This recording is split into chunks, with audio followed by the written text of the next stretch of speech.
Hey, hey everyone, I'm Kathy again, and today I will be presenting my evaluation for Section A Group Two's campaign paper that's entitled Towards Quality Education for All, the Role of Learning Poverty in Achieving SDG 4. So let's move on to the next slide. Okay, we are still using this evaluation framework that I have developed from the previous FMAs as per instruction. So we will be assessing this campaign from the others term paper using the following components, except for the quick wins and the behavioral outcomes, because it looks like from the term paper, I didn't really see these two components, but for the impact, I think it was available there. So only two out of these 10 um, are not applicable for this evaluation. So let's start discussing each of the component evaluation. So again, the goals and objectives, we're asking the question, what are we trying to achieve? So based on their term paper, I found that these objectives that they have stipulated in their term paper and as well as their video presentation is well defined and relevant. Absolutely, they were able to tackle awareness, involvement with the community, and they also demonstrated systemic change. So there's also a clear flow from identifying the problem to offering solutions, which I really liked with their goals and objective. That's why the rating is 5 out of 5 or excellent.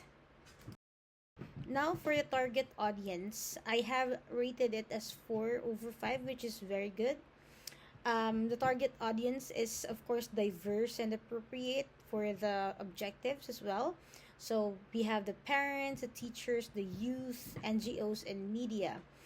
The only remarks here that we noticed is that the paper or the term paper could explain more about how each of these groups will be engaged or motivated.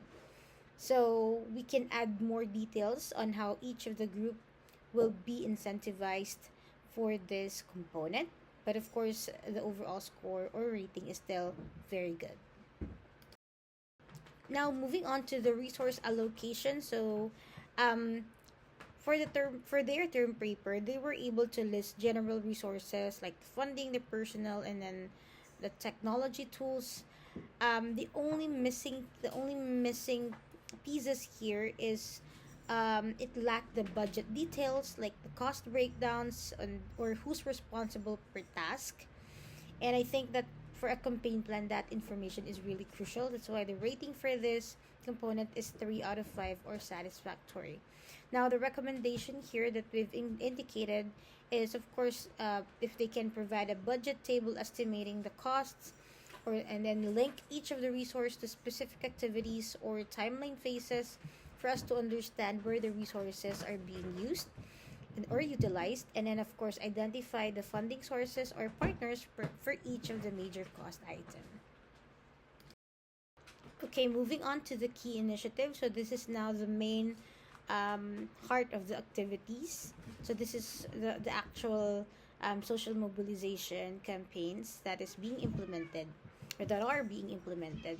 So I rated it 4 over 5, which is very good because the campaign was able to combine online efforts with lots of activities like using social media for reach and organizing community events for impact. And I also see or observe that the approach is creative and relevant. I just think like a bit more technical detail would help to make it more implementable. So that's why, as the recommendation, for a stronger and more implementable plan, they can improve their technical detailing, especially on the feasibility and the monitoring and evaluation systems, and as well as the scalability mechanisms. Now, for the stakeholder engagement, of course, the stakeholders were clearly identified on their paper and presentation. We rated it as 4 over 5, but the only feedback here is that um, how they'll be engaged was not really fully explained. So, for example, like, will there be any regular meetings or touch base, incentives, or feedback loops? That could have been part of the discussion, right? So, the recommendation is if we can add a stakeholder engagement plan, like outline the strategies for mobilizing, sustaining, and of course, evaluating the stakeholder involvement, such as, conducting workshops or feedback loops. But overall, we are giving it 4 over 5, or very good. So for the impact, this paper was able to outline really strong qualitative outcomes like increased awareness and participation, but it would have been great to see like the quantitative part, or some measurable targets like the number of attendees or social media metrics, just for us to see or have baseline comparisons. But overall, the rating is 4 out of 5, which is still very good. The monitoring and evaluation part has been rated as 3 over 5. There's, of course, mention of feedback systems, but there was really no detailed M&E framework. There were no indicators, metrics, or timelines, as what I've mentioned earlier, or data collection tools. So it would be great to add those parts to this section to help out understand um, the specific um, tracking progress of this campaign.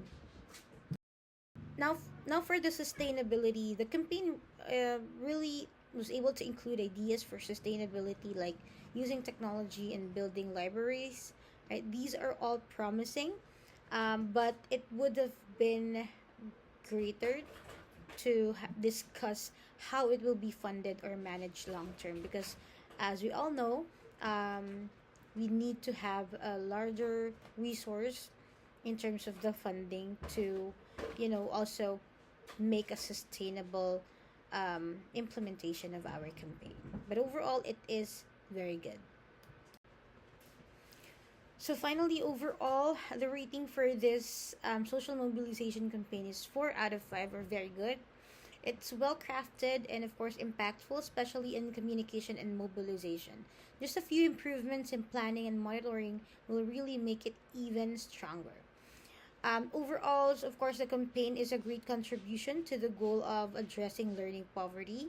I feel that it's really practical and meaningful. Now, if deeper planning in areas like the budgeting, engagement, and evaluation, I really feel that it has a great potential for impact and sustainability. So, thank you so much. That's it for me.